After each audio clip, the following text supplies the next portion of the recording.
of factors that could shape the transition process. So we've had all these conversations over the years, and a number of the members of the groups are in this room.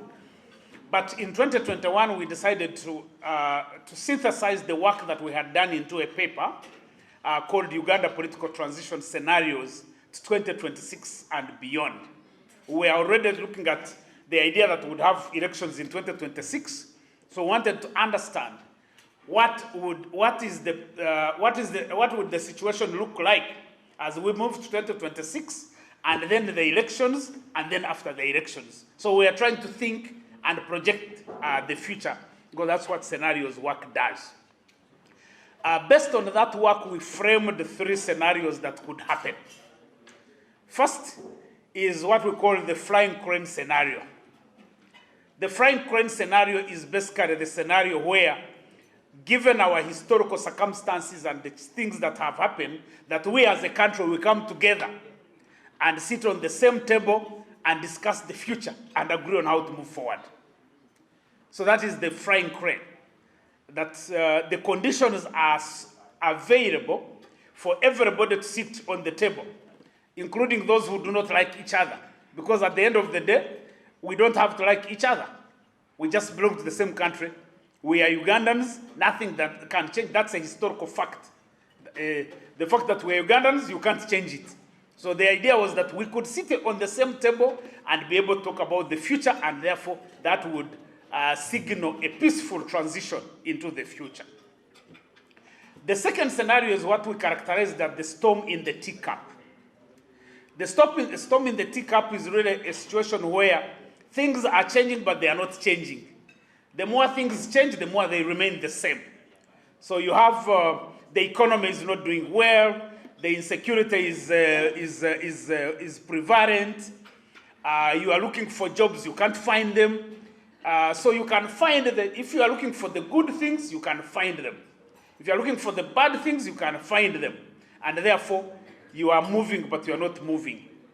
I call that, sometimes I call it developing in a circle. That around the circle, if you are developing in a circle, around the circle you are making a lot of mileage. You are clocking a lot of mileage, but when you think of the distance you've moved, you actually haven't moved very far. So that's the storm in the teacup scenario. And then the last one is the warrior mad king. The warrior mad king scenario is the scenario where the incumbent president, Yoweri Museveni, we described this and said his mental programming is that he's a life president. So in other words, no matter what you have you think about him, he wants to be president for life, and all the institutions of state are being configured to ensure that he's a life president. So that means that the only way, and going by history, all the leaders that have pursued the life presidency project, normally violence escalates. It keeps on escalating over time. And that is evident even in our politics here, that if you look at especially our elections, you realize that our elections have been becoming more violent over time until 2021, when we had to kill each other. And now people are already dying, including people dying in the NRM primaries. So you can see that the violence is likely to escalate because those are the conditions that we have. So having published this paper and we continued to have these discussions, then we said we need to look at some of the factors that define the warrior mad king scenario. And we could look at a number of them because we had looked at the young people, the position of young people in the political process. We're looking at the economy. The economy is going to be a major factor, how the economy shapes up. But we chose to look at the military because we think it's a very important factor in this process. So the way we approached this study was to look at the political transition theory. Transition theory. There's a lot of work that has been done on political transitions. Some of the major studies that were done by Woodrow Wilson Institute, based in the US, looking at Latin America and Europe. But actually, the interesting thing is that all the findings from those studies basically can easily be applied to Uganda with the differences in terms of context. So the first framework we looked at was the characteristics of a functional democratic state. Because basically when you talk of transition, the understanding is that you are transitioning from a bad situation to a good situation. You are transitioning from authoritarianism to a democratic dispensation. So then the question was, what are the functional characteristics of a democratic state? The United Nations Development Program basically highlights 3 characteristics. One is presence, that the state is present in our lives, and it is able to provide the basic things that we need. Normally here in Uganda, it's called service delivery. People just call it service delivery. Sometimes you feel like if you ask people what is service delivery, you don't feel like actually people know what they are talking about. But it's a political jargon that we are delivering services. Some of you are politicians. The Gerards, if you go to campaign, say, I'm going to provide services, probably without even knowing also what those services are. But those are politicians. The second one is safety and sustainability. A state is supposed to ensure our safety. That wherever we are able to, you are supposed to feel safe. And safety in terms of the environment and the conditions in which you live. The challenge that we've had in Uganda here, when we look at and the reason we titled our paper the guns everywhere, is that everybody, there is a mental programming that we've been programmed to think that safety and peace is determined by the number of guns around you. So in other words, if you move around and see people armed with guns, then you say we are secure. They say, recently I attended a function in Ntungamo there of an LC3 chairperson. But if you saw the guys, the number of army men and the police who were carrying guns at the function, you would expect that they were expecting an ADF attack. That's Ntungamo. Okay. But essentially, the interesting thing is that every leader who would stand up to speak at the function would point to those armed people and say, now there is peace. So that's how we have been programmed to think now. And then the third functional characteristic is hope. That you are managing an economy that provide in a way that you provide hope for the people. The future always keeps bright. I think we believe that at this point, when you look at our conditions, we are at the point of hopelessness rather than hope. And that has implications on how a society is able to transition. So when you think of transition, there are basically 3 different forms of transition. One is reform. That's according to the literature. You can look at 3 forms. One is reform. Reform normally happens when the incumbent regime is the one that is managing the transition. So in other words, a regime like the Museveni'S regime can get into a comfort zone and feel like we are in charge, and therefore they try to reform the system. Normally when that happens, there isn't a lot of margins that you gain, because the ruling political elite is the one which is reforming, and therefore they are more focused on protecting their interests. The second one is compromise. Compromise happens when the population is so organized and agitated that it is putting pressure on the incumbent regime, and the incumbent regime feels threatened, or especially the political elite within the regime feel threatened, and they realize that the only way they can secure their future and secure their interests is to be able to negotiate with the pro-democracy forces. And then the third one is the overthrow. That if there is no reform and the population is organized and agitated, but you can't achieve a compromise, there is pressure on the regime that eventually the citizens and the security forces actually could get an alliance and overthrow the incumbent regime. So these are the three types of reform that you will see. When either of these will lead into a transition, and basically either it's a military coup or power grab that involves a military coup or a civilian coup. A civilian coup can be a constitutional coup, an electoral coup. Then there is the hybrid, where there is a compromise, and then of course there are democratic elections in some cases. So these are the different forms of transition that happen. But our major focus really was to see, so in these transition mechanisms, where does the military fall? And for us to be able to do that, then we had to understand how do we understand Uganda's military? So what we did was to take a historical approach and go back to the pre-colonial period and see how has Uganda's military been organized over the years. This you may not be able to, I think it may not be legible enough. But essentially we've mapped out the military, starting with the kingdoms, because according to the historical accounts, Kabaka Mutesa and Kabarega actually had normally what we would call home guards. But as the colonialists came in, they then changed these home guards into a standing army. Originally, they were really guys who were attending to the parish. But as the colonialists came in, the fights between Buganda and Bunyoro intensified, and then they started training and equipping standing armies. But we know that in 1894, Uganda became a protectorate of Britain, and it was placed under the British East African Company, IBEA.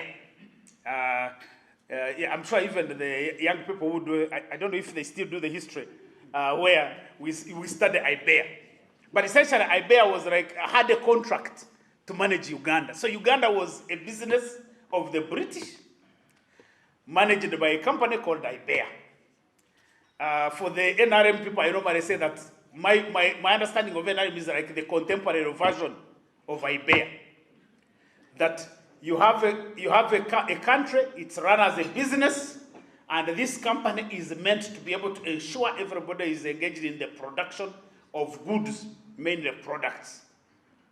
So it's IBEA that introduced the first military in Uganda by bringing soldiers from Equatorial Province in Sudan. And so most of these soldiers who came to support the work of IBEA they were basically mercenaries comprised mainly of Nubians. So they are the ones who took over and started supporting IBEA in doing its work, including some of the historical cases that we've seen, the subjugation of Bunyoro, Buganda being able to attack Bunyoro and subjugate it, the time when Kabarega and Mwanga go to exile. This is still IBEA in operation. And so we've done that timeline to see how this has evolved over time until 1962, when that army was handed over to the post-independence government, or the independence government.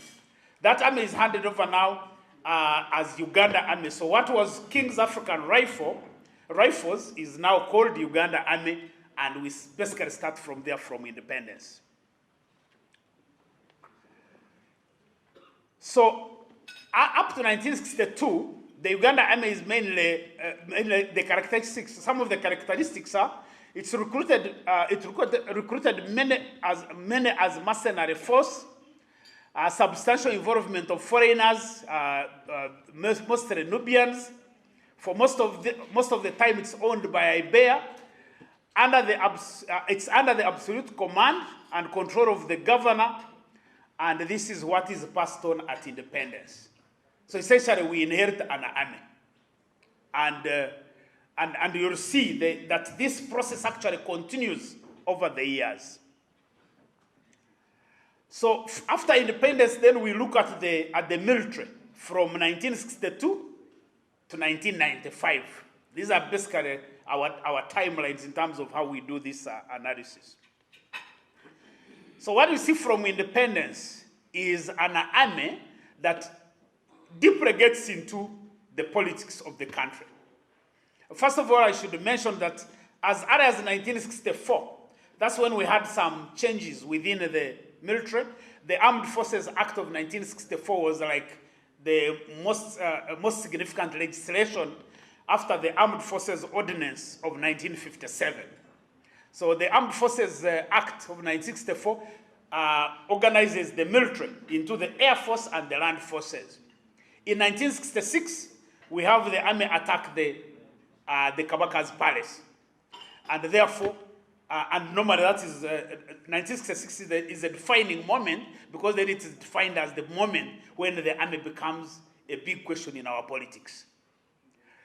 Fast forward in 1971, the army deposes deposes Obote and installs Idi Amin as the president. And essentially it's the army that is now in charge, running up to 1979. In 1979, as you well know, the Idi Amin's army, so that is Uganda army now, is overthrown by the Uganda National Liberation Army, UNLA. So for the first time, there is an opportunity for us to constitute a national army, because the former army has been completely disbanded. So if there were any understanding that we needed to create a national army, 1971 would have been one of those, 1979 would have been one of those moments. Because UNRA was mainly comprised of Tanzania People's Defense Forces and then elements within the Ugandan exile groups.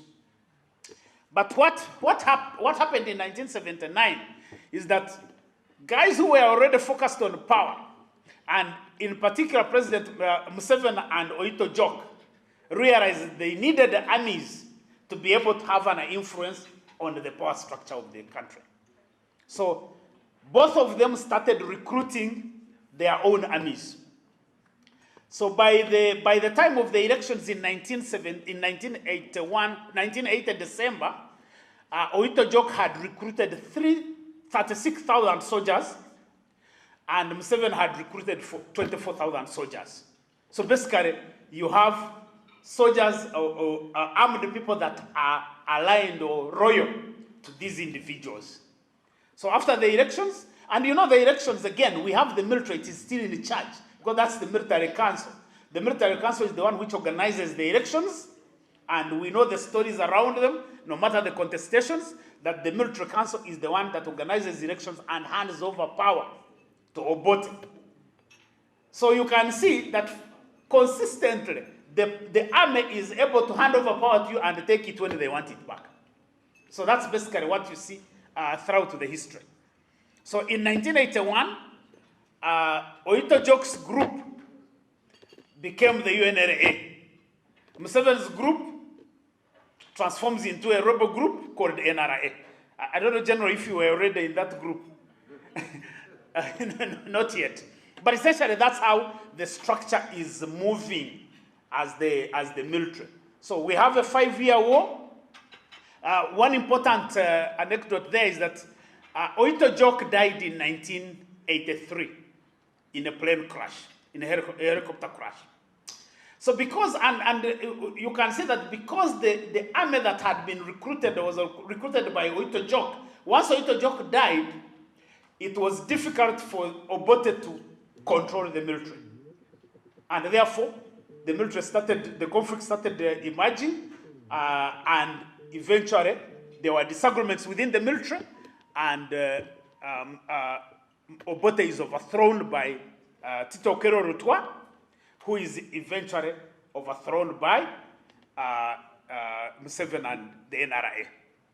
So that's 1986. So what do we have in 1986? In 1986, a rebel group captures state power, and declares itself the national army. In other words, in short, anybody can still talk about the People's Army, because NRA likes describing itself as a People's Army. But really, nobody determined how they were recruited.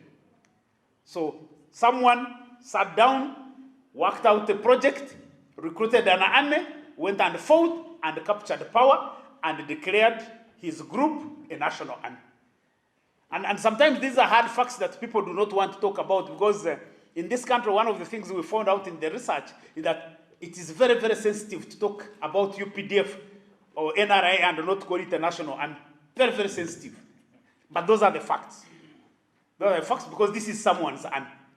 Of 1986, essentially, the NRA declared itself the national army, and then it formed a government, mainly led by its commander and the chairman of the NRM.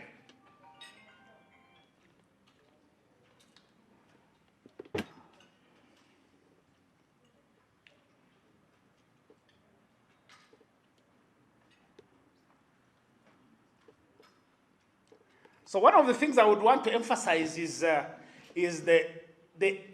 code of conduct of the National Resistance Army, because that's one of the instruments that really continuously has defined NRA during its operations.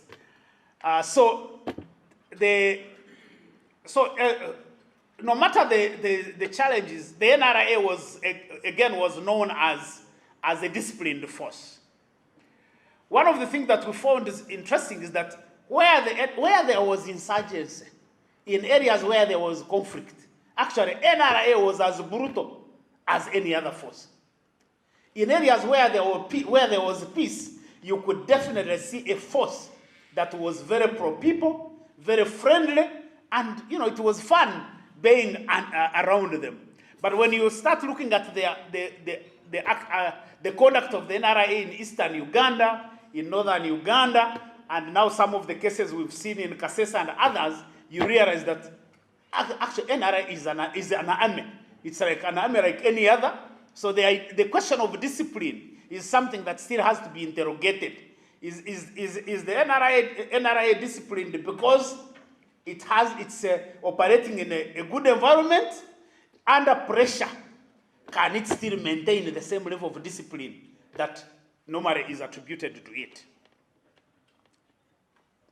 So effectively, I would say that from colonialism up to 1995, you basically have military rule in Uganda. So in other words, because sometimes we tend to look at military rule when we are ruled by a military person. But actually, all through, it is the military in charge, it is the gun in control. So that's the point up to 1995. So in 1995, we have our road junction. We are to determine whether we can move towards a democratic state, or whether we continue with on the same trajectory. So 1995 is the attempt to try to correct things and create a new dispensation on how the military can engage or can play a more proactive, a more positive role in the politics of the country. So the normative framework that is established in 1995 is under Chapter 12 of the Constitution. That's the one that establishes the Uganda People's Defense Forces. And incidentally, we've deliberately said in 1995, the UPDF, the NRA is baptized the UPDF, because the Constitution didn't change anything. It's only said the name of NRA changes to UPDF. So in other words, from 1995, we were supposed to engage in a process to be able to restructure the UPDF and make it a national army, taking into account the normative principles that are provided for under Article 12 or Chapter 12 of the Constitution. But we've had we've looked at the different legislative milestones from that time up to the present, And this is what we've tried to explain, how the UPDF changes or does not change. Because in 1998, the then Minister of Defense, Stephen Kavuma, brought regulations to authorize the deployment of UPDF in DRC. Some of you may, those of you who were born at that time, you may recall that at that time, President Museveni had deployed the UPDF in the DRC, and there was contestation. So Stephen Kavuma brought regulations to regulate the deployment of forces, and the Parliament refused to pass them, and said there was need for a comprehensive law to govern the UPDF. So that did not pass. But in 2000, we have the National Security Council Act. The National Security Council Act, these are very interesting pieces of legislation. Our view is that we haven't paid enough attention to some of these pieces of legislation. Because the National Security Council Act establishes an entire structure from the national to the district to the sub-county. So you're looking at a national security committee at the sub-county, and we begin to see the level of securitization and militarization of the society, taking that vertical approach up to the local level. So that's 2000. In 2003, the then Defense Minister Mama Mbabazi introduced another law, a bill, the UPDF bill, 2003. Again, that bill was contested. It went into limbo. It did not proceed until 2005 when it was activated. And that is when the debate on the UPDF Amendment Act 2005 started. So this act, until recently, was actually the main framework for governing the UPDF. But one important point to note is that at the same time, around 2000 and 2004, there was a defense policy review, a comprehensive review of Uganda's defense architecture. One of the things we found interesting is that in the policy, there are policy objectives on defense for Uganda, and then the policy objectives on defense for the UPDF. And then the question is like, so who is who and what is what? So you begin to see the discord actually coming in the way the UPDF is organized and its mandate. But in the 2004, in the debate of the act, that's where you see the ghost of NRA coming to dominate in the military. So we've picked here a quote from Kaindo Tafire, who basically argued and said, because a number of issues were, one, the government wanted to legislate the original command of the UPDF as at 26 January 1986. And then, and the MPs were like, but why do we need this when this is now the UPDF? Because we are no longer NRA. You remember NRA recently, someone recently came with the paperwork and said he got a certificate of UPDF in 1982. It's the same ghost that is really eating us up. Yeah. So we are in UPDF, and then we are saying we need the commanders, we need the high command of the UPDF as it existed as of January 26, 1986. So Kaindo Tafire argued very strongly about the inclusion of these people, saying that they needed to nurture the UPDF. And unfortunately, he had included himself in the high command. When Mama Mbabazi published the list, he had excluded Kaindo Tafire. So Kaindo Tafire dropped off the list of the high command.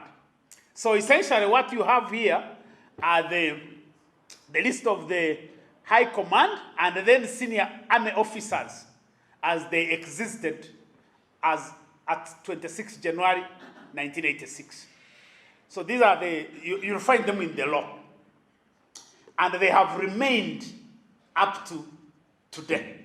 Because our argument is that the UPDF has never changed from NRA. it actually remains NRA.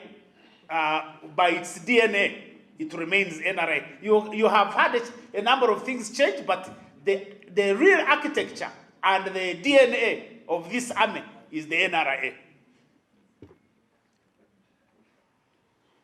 So basically we've made a series of conclusions, having looked at these at some of these what has happened over the years. That one is that what we've seen with the UPDF and all the amendments that have happened, including the 2025 bill, which I'm going to talk about briefly as I conclude, is that we've seen almost a military coup happen. And we call it a military coup by other means. A military coup, normally we know that the army organizes itself with their guns, they take over government. In our current situation, there are no guns. There's no shooting of bullets, but actually the army is taking over government. One is that, we have the tweeting general. Yeah, the tweeting general, the fact that a chief of defense forces can refer to a national army, this is my army, these are you call it, the choice army, the characterization basically reduces the character of the institution of the UPDF into a different animal. Because it just doesn't happen that way, that a national army can be characterized by anybody the way they wish. So they are there as listening posts, and we've looked at how they have, all the time they have been there.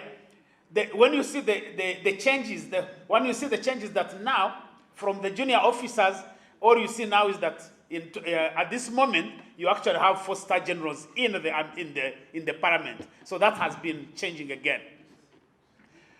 The army and religion. The army has gotten deeply involved in religion. Either as sometimes you actually think that even when they are going on the front line, they ask for a prayer.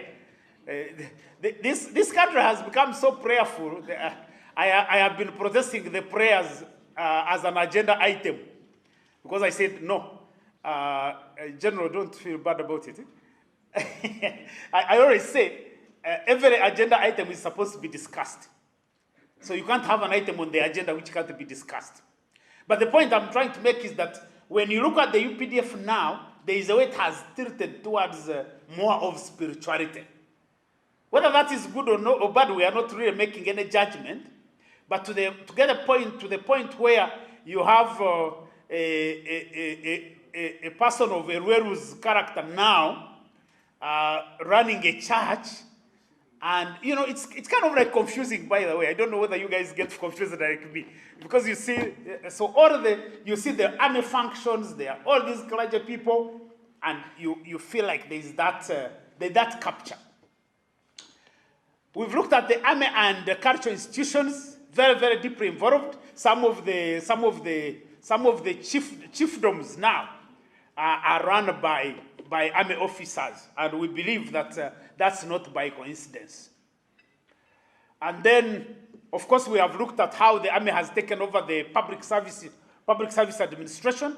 That's something that is you can see across the board, that almost all institutions of state, the army has literally taken over, including some of the ministries. I think the Minister of Defense is like the classic example. Minister of Internal Affairs, where you have the senior minister, the deputy minister, the permanent secretary, the director for immigration, the director for citizenship. It's like a military installation altogether. And we don't think that that's by coincidence. Because the argument has been that these army officers are more patriotic, they are more disciplined. When that happens, it means that the other institutions are basically, they have collapsed basically. So you are trying to do a displacement. We've looked at the army and the economy, and that also has, you can see the trajectory very clear. especially I think this intensified after the Operation Wealth Creation, where the army officers were literally deployed in every sector or agency of government. You'll find there either there are army officers working there, or if there are no employed army officers, you'll find what they call OWC coordinators. We've looked at all of that. And then, of course, there's the capture of the Uganda police, which has taken place over the time, and we have provided all the evidence to show how this has happened. And then army in elections, which again takes back the role that the army is playing today in elections is no different from what the role they played in 1980 elections. Just to conclude, by looking at the UPDF Amendment Act, we've characterized the UPDF Amendment Act as almost the return journey to the NRA. Why are we saying this? First of all, there were two bills.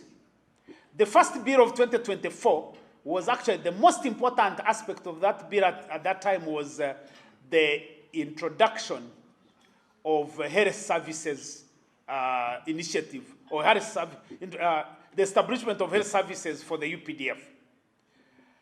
And so with the Supreme Court amendment in the Kabaziguraka case, the NRM people went blazing and said, no, we have to provide for the trial of civilians in the court-martial. When you look at what the law does, and maybe we could look at just 2025, the 2025 bill introduced 81 new clauses, and 68 of these were these clauses were amending 68 sections,